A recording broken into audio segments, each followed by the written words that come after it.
Glória a Deus. Quero cumprimentar a todos com a paz do Senhor. Seja muito bem-vindo a mais uma terça-feira de ensino, em mais uma noite que nós aprenderemos um pouco mais da palavra do Senhor. Como os irmãos sabem, nós estamos lidando esse trimestre o tema A Igreja Eleita, um assunto falando sobre a soteriologia, sobre a doutrina da salvação, e a aula, ou o trimestre, está baseado no livro de Efésios, na carta de Paulo à igreja de Éfeso. Então hoje nós estudaremos a lição número 7, mas antes de entrarmos propriamente dito na lição, feche seus olhos, chame sua família, seus amigos, feche seus olhos que nós oraremos, pedindo para que o Espírito Santo nos conduza essa noite e que o Espírito Santo fale aos nossos corações, em o nome de Jesus. Senhor Deus e Pai, Pai do nosso Senhor e Salvador Jesus Cristo, glorificado e exaltado, magnífico é o seu nome. Diante de Ti nos curvamos, Senhor, diante de Ti confessamos os nossos pecados. Como disse 12, o nosso idioma, ele é maravilhoso, mas quando vamos falar da Sua presença, nos faltam palavras, Senhor, para Te render graças. Perdoe nossos pecados, as nossas falhas.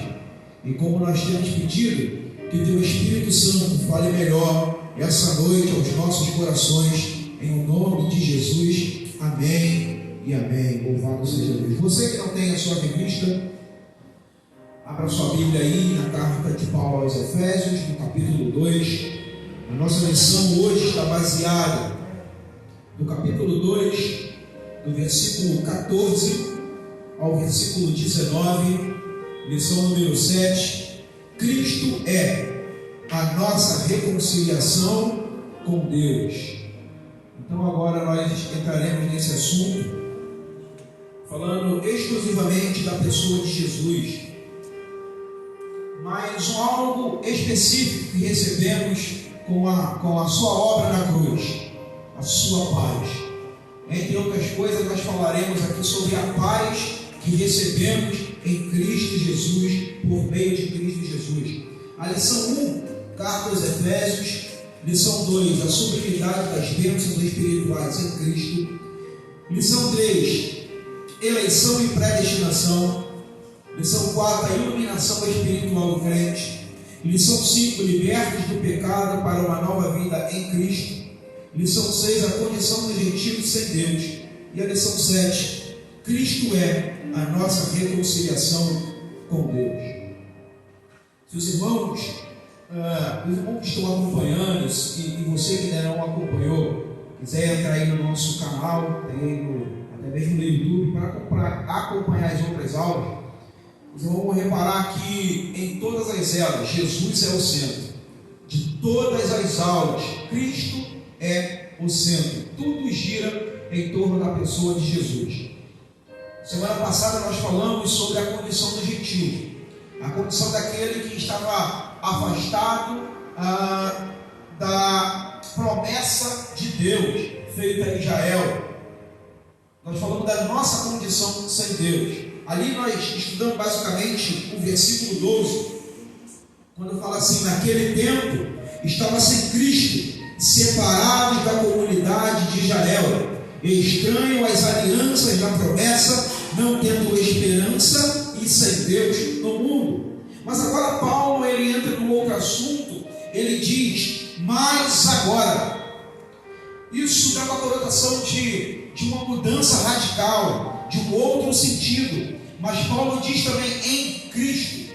Então essa mudança radical de condição de gentil, sem Deus no mundo, sem esperança, alienados da promessa, mas agora estamos reconciliados. Mas por meio de quem? Paulo destaca de Cristo Jesus. Ele diz antes, mas ele também usa a expressão longe. Esse antes fala da nossa condição, a nossa condição sem Deus. E longe, nós estávamos em oposição oposta ao Deus de Israel, ao Senhor, Deus da nossa salvação. Eu quero ler aqui Efésios capítulo 2, a nossa leitura em classe. Efésios capítulo 2, versículo 14 ao 19.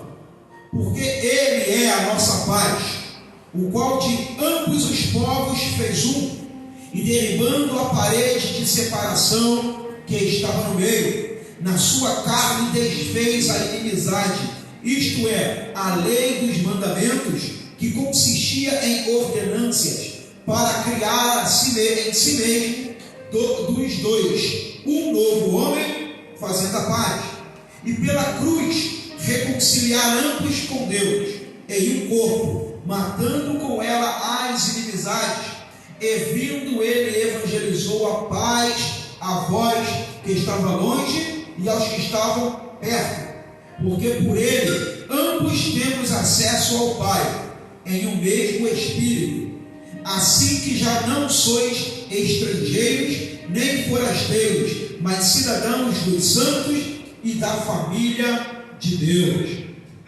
A lição está baseada nesses conjuntos de versículos. Essa lição, ela, além de falar da paz, é dessa reconciliação ou dessa amizade entre o povo cristão, o povo gentil, com o povo de Israel, o povo escolhido. Então, em Cristo, essa inimizade foi derrubada, nos tornamos um só. Mas, irmãos, repararam que nesse conjunto de versículos, Paulo, ele destaca inúmeras vezes a palavra paz. E em Cristo Jesus, a inimizade ela é desfeita, mas acima de tudo temos paz em Deus, paz com Deus, recebemos a paz de Deus. Eu quero ler aqui Isaías capítulo 57, versículo 19. No versículo que nós lemos aqui, no versículo 17, fala: e vindo ele, evangelizou a paz a vós que estavam longe e os que estavam perto. Agora, Isaías 57, versículo 19, falando também do Messias, falando também dessa obra de Jesus, o profeta diz assim: como fruto dos seus lábios criei a paz. Paz para os que estão longe e para os que estão perto, diz o Senhor, e eu o sararei. Então essa é a promessa que se cumpre em nós. O Senhor nos evangelizou a paz para os que estavam perto, o povo de Israel, mas para os que estavam longe, os gentios, separados de Deus. E essa é a paz que nos alcançou. Tópico número 1. Cristo desfez a inimizade entre os homens. Subtópico número 1. A parede de separação entre os homens. Então, um dos versículos que nós lemos fala que o Senhor derrubou a parede de separação, o muro de separação. A Bíblia, ela tem muita linguagem em sentido figurado, tem muita metáfora, muita analogia, principalmente os escritos de Paulo. E aqui ele usa mais uma figura de linguagem, quando ele diz o muro de separação, a parede de separação. Agora, que parede é essa? Do que Paulo está querendo tratar? Lembrando que o que Paulo está tratando nesse conjunto de versículos é essa inimizade que nós tínhamos com Deus e também com o povo de Israel, essa divisão, esse antagonismo entre esses dois povos. Nós lemos aqui que fala de dois povos, ele formou um só povo e um só homem. Então Paulo está tratando dessa inimizade, separação entre nós e Deus e ao povo de Israel. Atos capítulo 21, a partir do versículo 27. Atos capítulo 21, versículo 27 ao versículo 30, para a gente tentar entender o que Paulo quer dizer com parede de separação. Atos capítulo 21, versículo 27 ao 30. Quando já estavam para findar os 7 dias, os judeus vindos da Ásia, tendo visto Paulo no templo, alvoroçavam todo o povo e o agarraram, gritando: israelitas, socorro! Este é o homem que por toda parte ensina todos a serem contra o povo, contra a lei e contra esse lugar. Ainda mais, introduziu até gregos no templo e profanou este recinto sagrado. pois antes tinham visto Trófimo, o Efésio, em sua companhia na cidade, e julgavam que Paulo o introduzira no templo. Agitou-se toda a cidade, havendo concorrência do povo, e agarrando a Paulo, arrastaram-no para fora do templo, e imediatamente foram fechadas as portas. Então o templo para o judeu era o símbolo dessa união do povo de Israel com Deus. Gentil era proibido entrar. Havia até placas dizendo dessa proibição de uma possível condenação se um gentil entrasse no templo. Então aqueles homens acusaram Paulo de levar um gentil para dentro do templo, porque não podia, e prenderam o apóstolo Paulo. Então o que Paulo está querendo dizer quando ele diz a parede de separação, ele se refere ao templo. Ele usa o templo em sentido figurado, dizendo, há uma divisão. Esse templo dos judeus separa judeu de gentil, mas em Cristo Jesus nos tornamos um só. Então, não existe mais um templo físico onde nós iremos adorar o único Deus. O povo de Israel sempre se sentiu o único povo exclusivo de Deus, sempre se sentiu propriedade exclusiva de Deus. Então surgiu um novo povo, dizendo que tem o Deus de Abraão também como pai. Aquilo era inaceitável, e Paulo está ensinando que na graça nós nos tornamos um só povo. O mesmo Deus do templo de Israel agora é o nosso Deus. Eu quero ler aqui para a gente entender melhor o comentário pentecostal do Novo Testamento. O autor, ele traz assim: de qualquer lugar, os gentios podiam olhar e observar o templo, porém, não tinham permissão de aproximar-se dele. Estavam impedidos pelo muro que circuncidava uma barricada de 1,5 metros de pedra, sobre a qual estavam colocados em seguidos intervalos aviso em grego e em latim. Na verdade, esses avisos não diziam os intrusos serão processados, e sim, os intrusos serão executados. Então o autor está dizendo que nos muros do templo haviam placas avisando aos gentios, aqueles que não eram do povo de Israel. Não estava dizendo, como o autor aqui do comentário pentecostal, não estava dizendo, olha, os intrusos serão processados, serão expulsos, não, serão executados. E esse era o muro que nos dividia. Mas em Cristo Jesus, o local de adoração não é mais confinado a 4 paredes. Jesus chegou para a mulher samaritana e disse: filha, não é lá e nem cá. Chegou um tempo, e esse tempo chegou. Então esse muro de separação, esse muro que restringia o acesso a Deus, não só esse muro caiu por terra, como o véu do templo foi rasgado. Então é esse muro de separação que o apóstolo Paulo se refere. Tópico 2: a derrubada da parede da separação. O autor diz assim na lição: essa barreira era tanto literal como espiritual, mas por mérito da cruz de Cristo, a divisória foi rompida. Era literal porque de fato era um muro, como nós falamos, que separava judeu e gentil, mas era espiritual também, tinha uma conotação espiritual, mas tanto literal como espiritual em Cristo Jesus caiu por terra. Então nós temos livre acesso a Deus. Aquele povo que era indigno, como nós lemos aqui em Efésios, no capítulo 2, um povo indigno, forasteiro, separado da comunidade de Israel, distante da aliança da promessa, nos tornamos um só. Temos Deus como também nosso Pai. Cremos que Abraão também é o nosso pai na fé.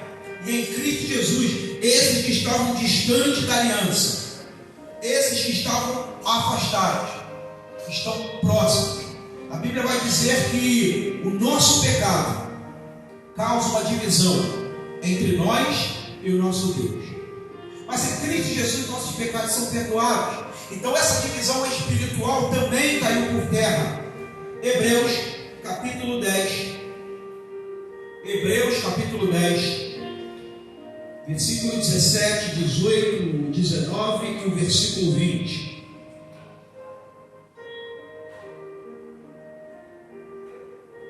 Hebreus capítulo 10, versículo 17 ao 20. E acrescenta: também de nenhum modo me lembrarei dos seus pecados e das suas iniquidades para sempre.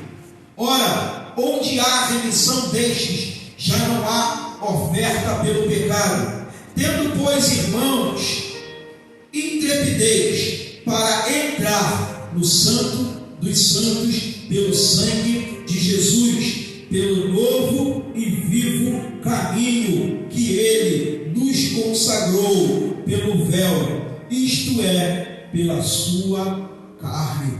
A oferta pelo pecado já foi oferecida, e o autor de Hebreus diz que é de uma vez por todas. Já não vale mais sacrifícios de animais, sangue de animais, para tentar nos aproximar de Deus. É em Cristo Jesus, o nosso Cordeiro Pascual, que foi imolado por nós. Os nossos pecados, aquela parede de separação, também caiu por terra. Nós, gentios, não temos mais que temer nos aproximar de Deus com medo de ser executados. Não temos mais esse temor, como nós temos lido aqui na lição de hoje.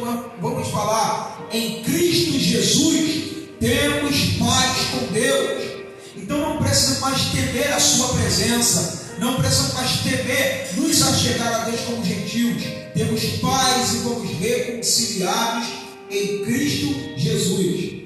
Então, ao invés de nos achegar com temor, no sentido de pavor, de medo, como aquelas placas diziam: olha, os intrusos serão executados, ao invés de se achegar com medo de execução, de ser fulminado a despeito de nossos pecados, o autor está nos incentivando: se achegue com ousadia à sala do trono, porque o véu foi rasgado, e o Senhor, quando confessamos os nossos pecados e nos arrependemos, o texto diz que Ele não se lembra mais. Por amor a nós, o Senhor tem amnésia dos nossos pecados. Capítulo 3, tópico 3, melhor dizendo. Tópico de número 3. O conceito da lei e dos mandamentos. Porque como nós lemos aqui, o autor de Hebreus fala sobre mandamentos. No versículo 15 de Efésios 2, na sua carne desfez a inimizade, isto é, a lei dos mandamentos.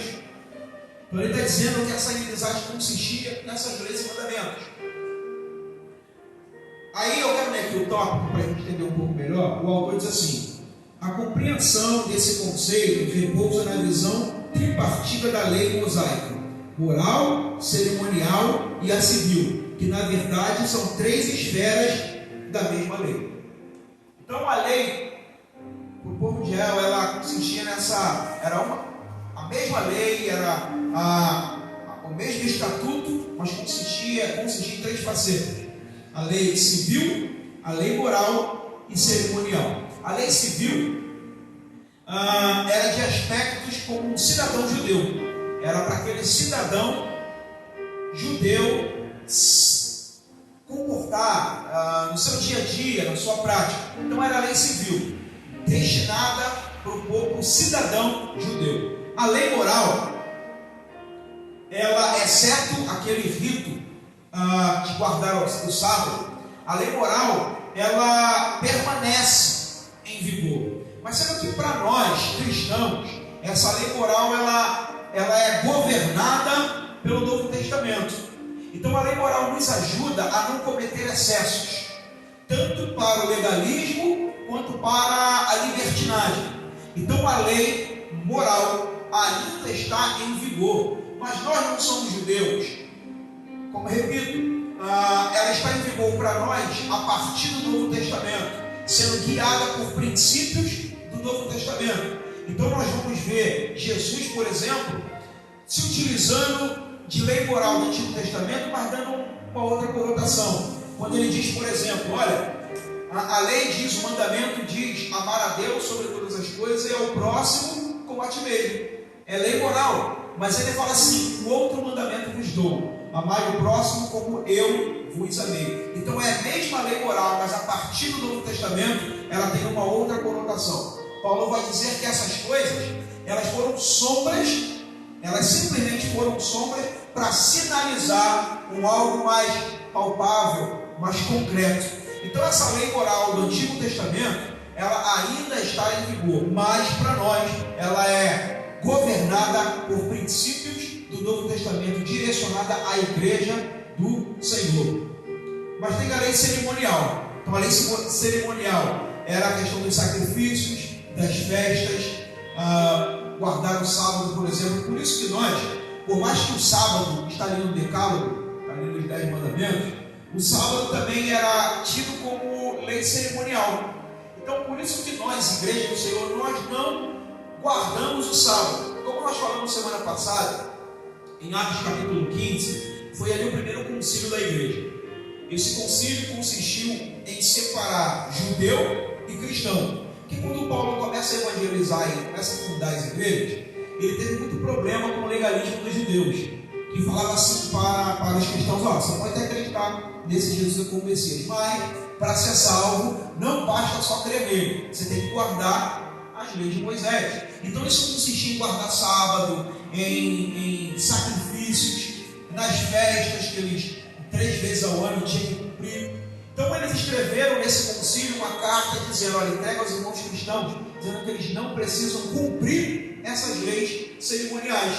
Então essa lei e mandamento que Paulo se refere, ele está se referindo basicamente à lei cerimonial, porque a lei civil é para o povo de judeu, a lei moral continua em vigor, mas a partir do Novo Testamento, e a lei cerimonial é para quem é judeu. Cristão não necessita da lei cerimonial. Então o tópico 4, a gente entra logo no tópico 4, porque é a continuação desse assunto. Porque no tópico 4 é a revogação das leis do mandamento. Então nós acabamos de ver que essas leis e mandamentos era aquilo que destacava quem era o povo judeu. Então o povo judeu, ele era muito reconhecido onde passava, exatamente por causa de suas leis, exatamente pelas leis cerimoniais que eles observavam, destacava esse povo como o povo de Deus. Nós hoje somos reconhecidos como cristãos, não necessariamente pela nossa cultura cristã, pela nossa veste ou Bíblia debaixo do braço, mas por aquilo que carregamos, por aquela pessoa que carregamos, pela presença que habita em nós. Precisamos ser reconhecidos também como povo de propriedade exclusiva de Deus. Então, a revogação da lei e dos mandamentos. Eu quero ler aqui o tópico para os irmãos poderem entender um pouco melhor também.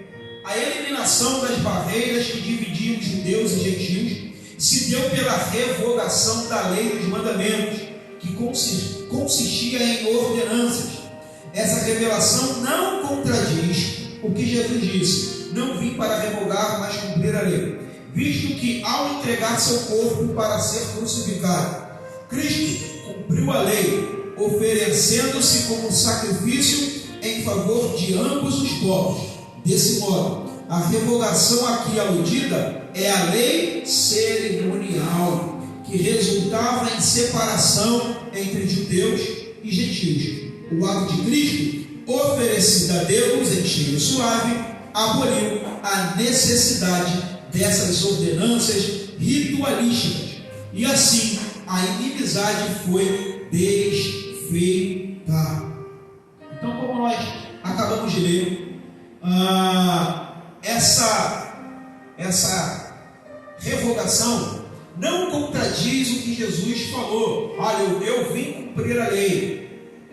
Não está revogando ou não está contradizendo o que Jesus disse, porque em Jesus, crendo em Cristo Jesus, servindo a Jesus, nós estamos cumprindo também uma lei cerimonial, mas agora de acesso direto ao Pai, porque Ele foi o nosso sacrifício. Aí eu quero ler aqui O que o comentarista Matthew Henry ele diz a respeito disso? Matthew Henry ele diz assim: essa lei prescrevia uma série de ritos e cerimônias exteriores e consistia em muitas instituições e compromissos concernentes às partes exteriores da adoração divina. As cerimônias legais foram anuladas por Cristo, sendo cumpridas nele. Ao tirar isso do caminho, ele formou uma igreja de crentes, incluindo judeus e gentios.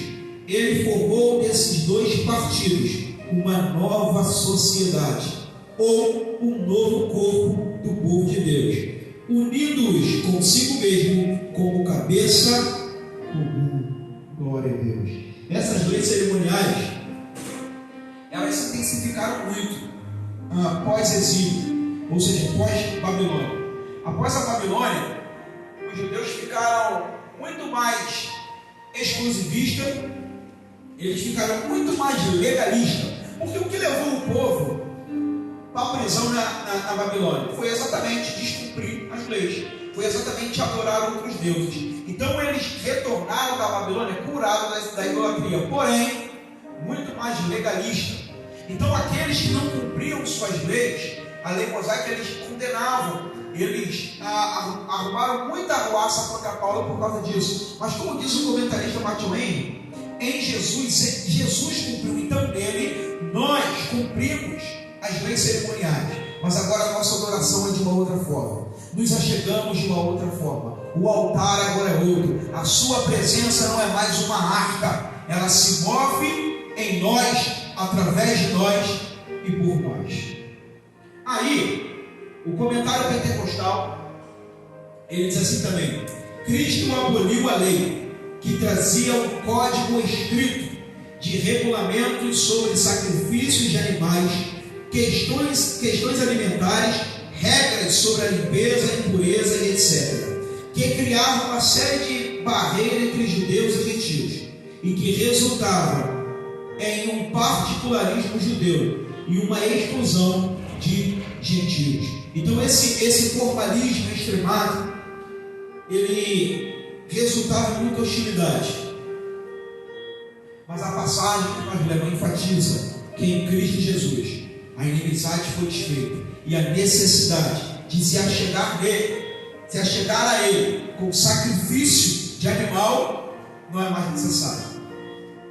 O sacrifício de animal, alguns deles servia como uma oferta de pacificar a ira de Deus, aplacar a ira de Deus. A oferta de propiciação era para aplacar a ira de Deus e que Deus tivesse paz com Israel. E o apóstolo João vai falar que Jesus é a nossa propiciação. Então, através de Jesus, nós temos paz com Deus. E é nesse assunto que nós entraremos agora. Tópico 2. Tópico 2. Pela paz, Cristo fez um novo homem. Tópico número 1. O conceito bíblico de paz. Então vamos entrar aqui para falar do conceito de paz. O autor fala assim: sua morte na cruz desfez a inimizade com Deus, e como os homens, tornando possível a reconciliação entre ambos e promovendo assim a paz. Não é tão difícil falar de paz. Então, quando a gente fala de paz, é um estado de tranquilidade, desfazer alguma desavença, um estado tranquilo, sem guerra. Então a gente pode dar N definição de paz. No Antigo Testamento a palavra usada era shalom, então ela aparece ali diversas vezes, falando no sentido de paz. Já no Novo Testamento é eirene, ela aparece praticamente em todos os livros, menos ali em uma das cartas de João, conotação de paz. Então vamos ver alguns versículos para conceituar a questão da paz. Logo de início, João capítulo 14, versículo 27. Como nós estamos falando, nós podemos dar uma série de versões ou de interpretações, de explicações para definir a palavra paz. Mas João, Jesus, no livro de João, capítulo 14, versículo 27, ele diz assim: deixo-vos a paz, a minha paz vos dou. Não vou lá dou como dá o mundo. Não se turbe o vosso coração, nem se atemoreça. Então, Jesus está dizendo que a definição que nós podemos dar de paz não vai chegar nem perto da paz que ele promoveu. Ele deixou claro dizendo: a paz que eu vou dar, a paz que eu vos deixei, é totalmente diferente da paz que o mundo pensa. A paz que o mundo pensa depende de circunstâncias, depende de acertos, depende de contratos, para ter um certo tipo de paz. Às vezes até de algum tipo de pressão política para tentar promover a paz. Mas a paz que o Senhor dá é uma paz totalmente diferente. Ele diz assim, no versículo que acabamos de ler: ela é diferente do mundo, portanto não se turbe o vosso coração. Porque no mundo, ainda que a gente se serve, ainda que a gente contrate, ainda que a gente fique enclausurado, ainda assim o nosso coração vai estar turbado. Porque a paz que o mundo promove, ela é limitada. Mas a paz que o Senhor dá, a despeito do que está ao nosso redor, o nosso coração não se turba e não se atemoriza. O salmista vai dizer no Salmo 112 que o homem que tem um coração firme no Senhor não teme má notícia. Portanto, a paz que o Senhor promove, a paz que o Senhor promove, faz com que má notícia se torne simplesmente em notícia. Talvez você foi contemplado essa semana com uma má notícia, semana passada com uma má notícia, mas se o coração está firme no Senhor, no Deus da paz, essa má notícia vai se tornar simplesmente em notícia.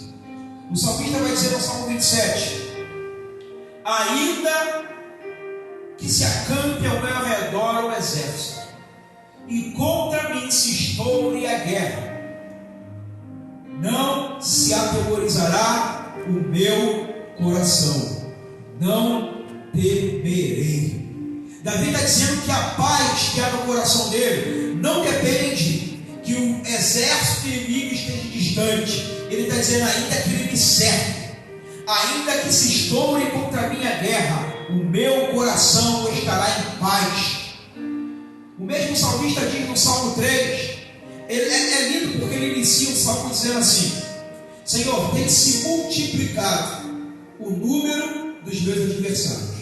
Ele está dizendo: Senhor, quanto mais eu oro, mais o problema se intensifica. Mas lá no meio do capítulo ele diz assim: em paz me deito. Ele não diz que está dormindo em paz porque o Senhor fez com que aquela multidão se dissipasse. Pelo contrário, ele inicia dizendo: tem se multiplicado, está ficando cada vez mais intensa essa guerra, mas em paz me deito. E ele não diz em paz me deito porque eu fui num terapeuta, num psicólogo, ou tomei remédio para dormir. Ele está dizendo: porque o Senhor me faz repousar. Então nós precisamos colocar a nossa fé no lugar certo, em Cristo Jesus. Ele é a nossa paz. Romanos capítulo 14, versículo 17. Romanos capítulo 14, versículo 17.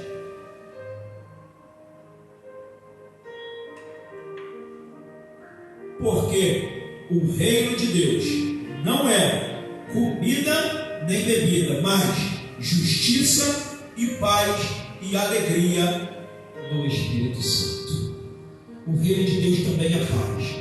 E Jesus certamente assim: olha, quando alguém dizer olha o reino ali, olha o reino aqui, esquece, porque o reino de Deus está dentro de vós. Então esse reino, que também é reino de paz, ele habita dentro de nós. Então precisamos confiar mais no Senhor, depositar a nossa confiança e dependência ao Senhor. E assim, ainda que contra nós se estoure a guerra, ainda que contra nós venha a má notícia, ainda que acampe ao nosso redor um exército inimigo, ainda que se multiplique o número dos nossos adversários, em Deus teremos paz. Tópico 2. Cristo é o motivo da nossa paz. Como acabamos de ler, lemos aqui uma série de versículos e citamos essa necessidade que temos de confiar em Deus. Então, é dispensável o comentário desse tópico. Mas eu quero ler só mais 3 versículos, só para edificar um pouco mais a nossa fé. Colossenses, capítulo 1, versículo 20. Colossenses, capítulo 1, versículo 20. E que, havendo feito a paz pelo sangue da cruz, por meio dele, reconciliasse consigo mesmo todas as coisas, quer sobre a terra, quer nos céus. Aleluia. Feito a paz pelo seu sangue.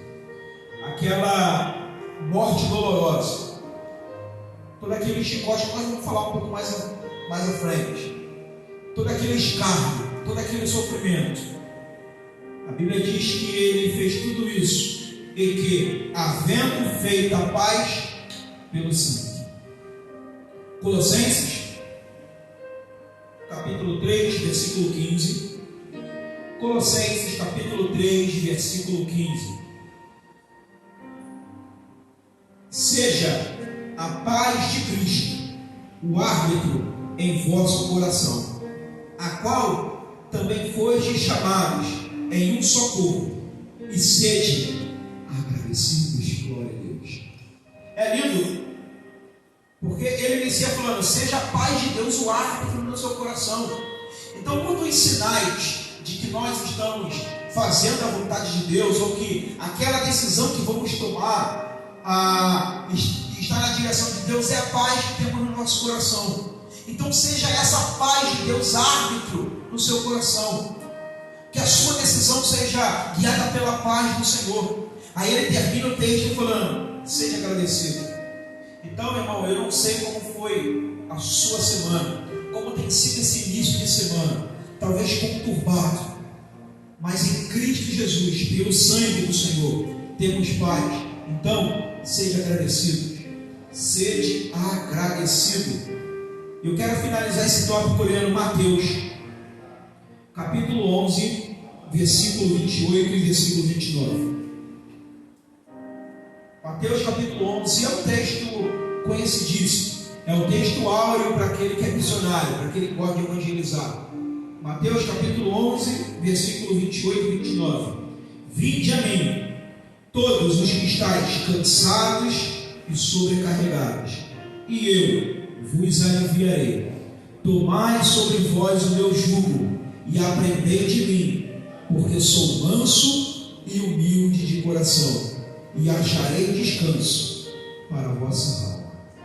Esse contexto aqui de Mateus capítulo 11 fala para um povo onde está sendo subjugado por aqueles que eram doutores da lei, que estava dificultando o acesso desses pequenos a Deus, dificultando o acesso, colocando pedras de tropeço, acrescentando leis e mandamentos, regras, e aquele povo se sentia cansado e sobrecarregado, porque se sentia cada vez mais distante de Deus. E Jesus chega dizendo: então vinde a mim, você que está cansado e sobrecarregado, mas quer se achegar a Deus, vinde a mim. Mas é lindo que ele diz que nele nós acharemos descanso para a nossa alma.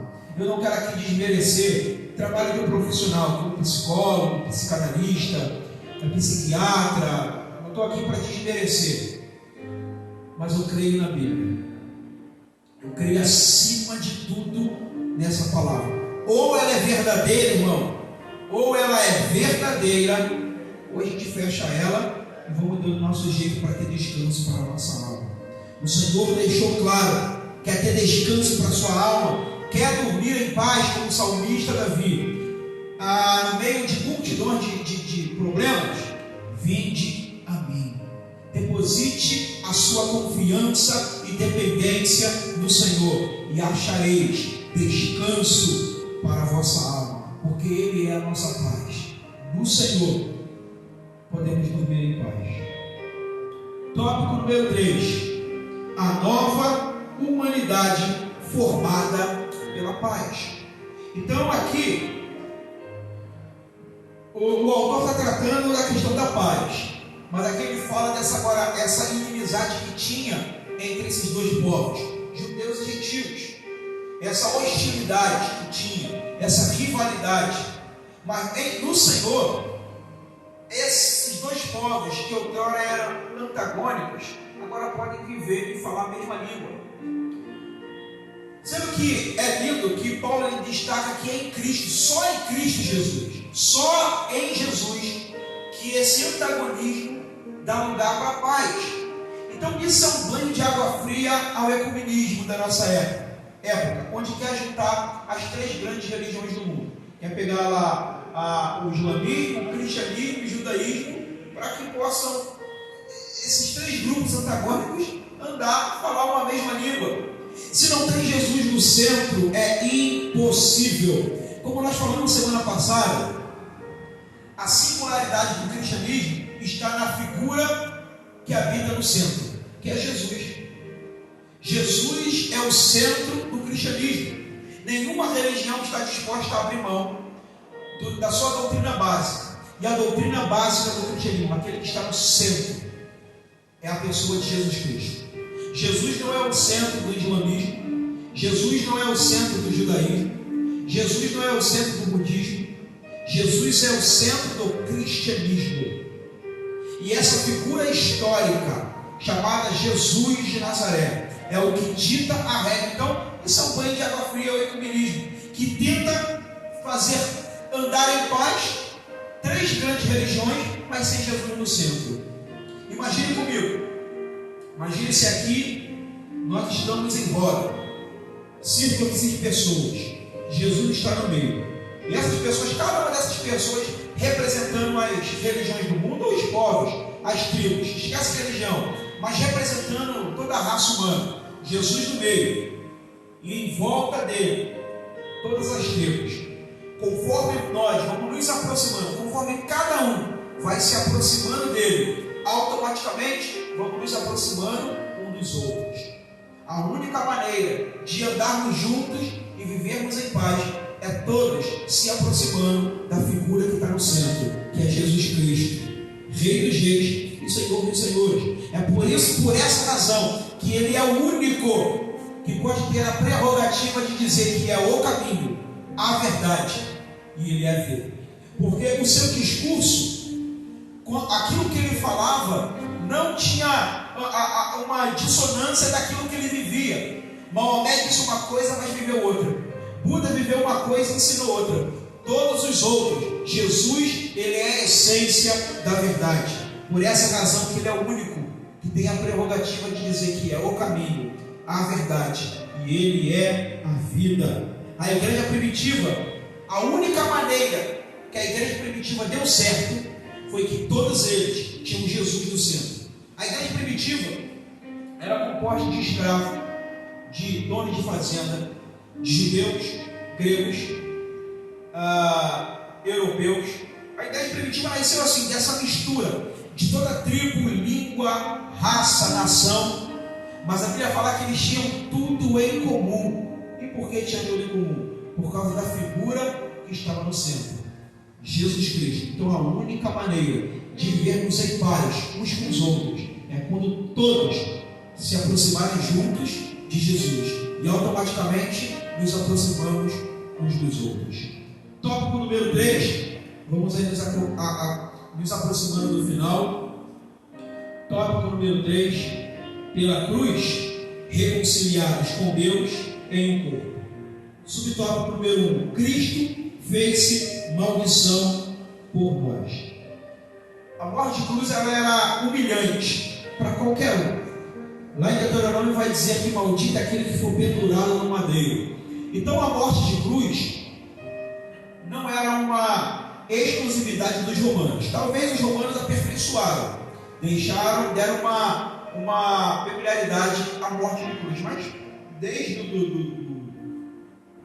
os primeiros séculos já havia crucificação, e para todos os povos era humilhante a crucificação. Por exemplo, os gregos, grego não matava grego. Então, quando um grego era condenado à morte, ele tinha por obrigação cometer o suicídio.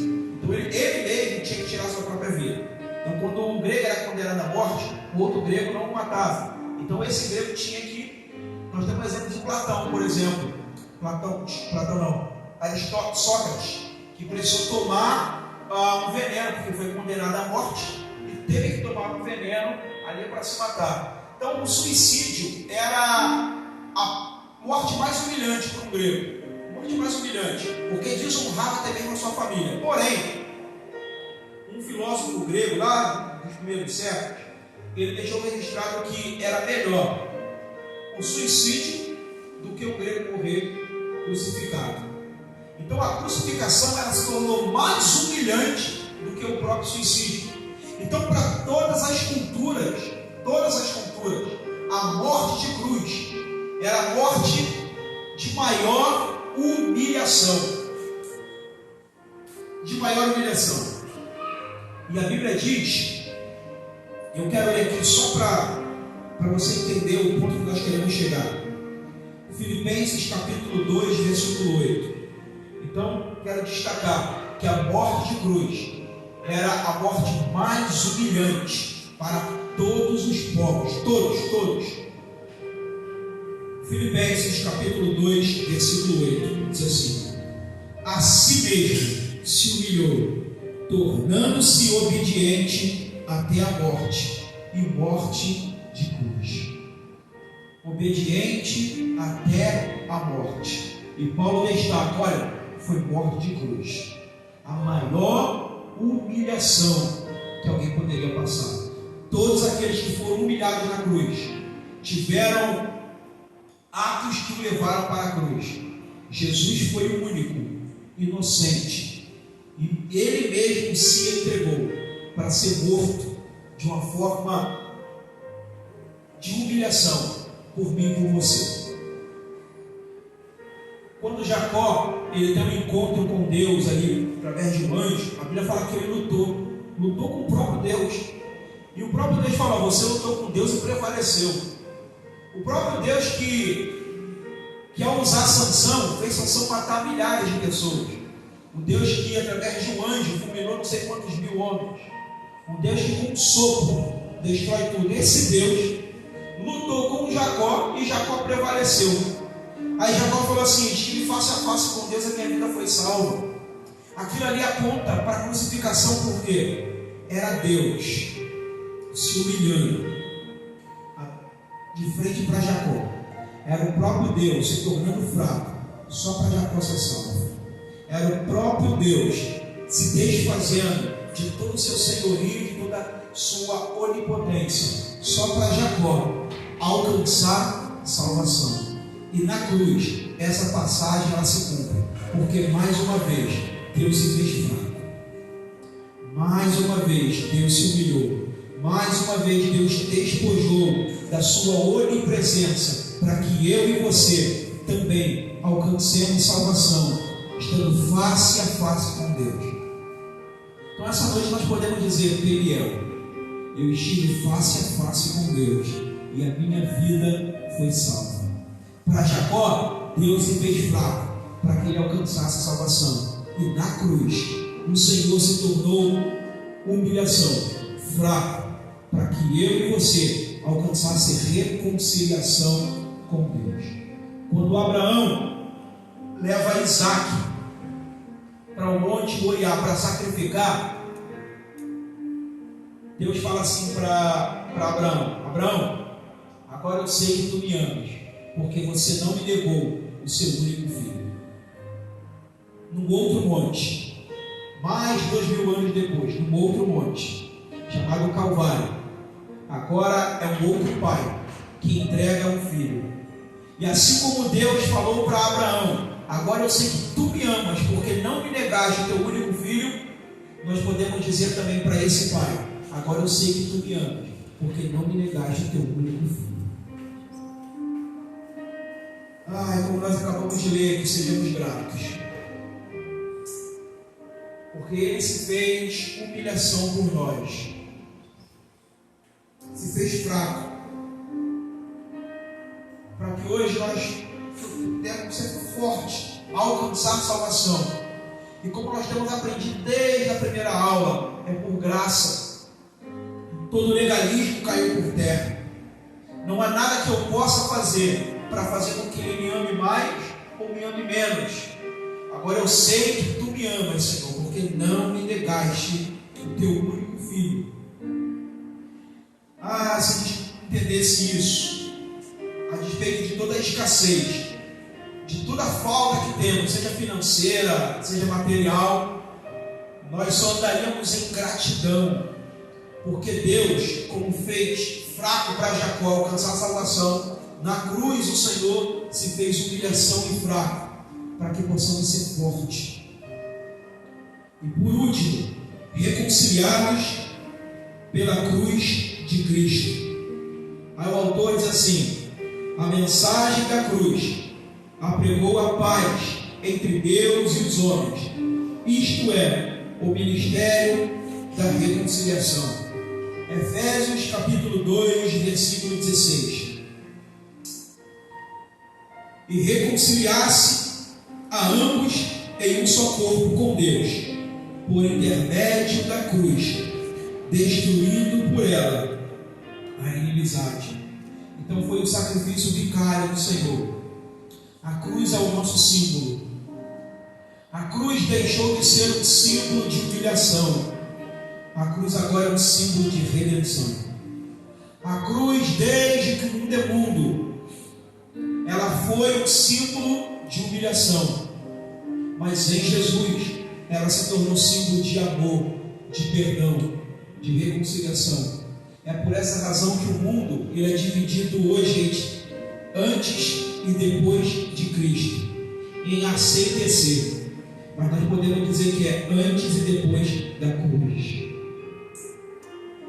Antes e depois da cruz. Desde que o mundo é mundo, a cruz era símbolo de humilhação e de sofrimento.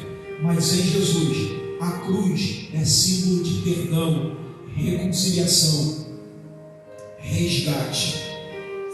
O resgate era o preço que tinha que ser pago por alguém que era escravo. E Jesus é o nosso resgate. E essa é a mensagem que não pode sair dos nossos lábios. Eu quero terminar lendo Atos capítulo 8, a partir do versículo 30. Aqui simboliza o início da igreja, uma igreja missionária. E aqui Filipe está nos representando. Ou hoje nós precisamos representar essa passagem de Filipe, que é levado para conversar com o eunuco. Atos capítulo 8, a partir do versículo 30. Correndo Filipe, ouviu ler o profeta Isaías e perguntou: compreendes o que vens lendo? Ele respondeu: como poderei entender se alguém não me explicar? E convidou Filipe a subir e a sentar-se junto a ele. Ora, a passagem da escritura que estava lendo era esta: foi levado como ovelha ao matadouro, e como cordeiro mudo perante o seu tosquiador, assim ele não abriu a boca. Na sua humilhação lhe negaram justiça.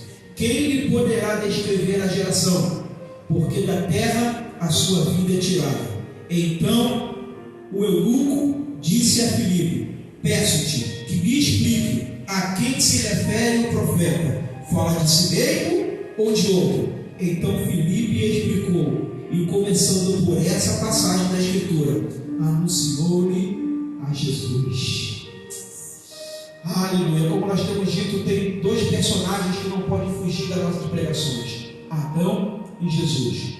Precisamos explicar o que Adão fez e a consequência do pecado de Adão, mas acima de tudo, enfatizar o que o segundo Adão fez. Jesus é o segundo Adão. E começar dessa passagem. A partir dessa passagem, que passagem? Crucificação de um inocente. A crucificação do Filho de Deus. Todos os povos, quando ouviam os cristãos falando que Deus se fez carne, para eles era inaceitável. Como Deus vai morrer na cruz como? É o Deus de Jacó, se fazendo fraco novamente, para que possamos falar: Peniel, estive face a face com Deus, e a minha vida foi salva. A minha vida foi salva. que possamos entender essa mensagem essa noite. Que o Espírito Santo fale melhor ao seu coração. Durma em paz, viva em paz, porque nele nós temos direito à paz. Há uma canção que diz que tudo que Jesus conquistou na cruz é direito nosso, é nossa herança. Nós temos o direito em Cristo Jesus de viver em paz. Não é ausência de choro, não é nem ausência de preocupação, mas é paz acima da preocupação, acima do choro, acima da tristeza, viver em paz. Paz com Deus, paz de Deus e paz em Deus. Feche seus olhos. Senhor Deus e Pai, Pai do nosso Senhor e Salvador Jesus Cristo, nosso coração essa noite é grato pela salvação das nossas almas, pelo perdão dos nossos pecados. Que possamos falar como Jacó, estive face a face com Deus.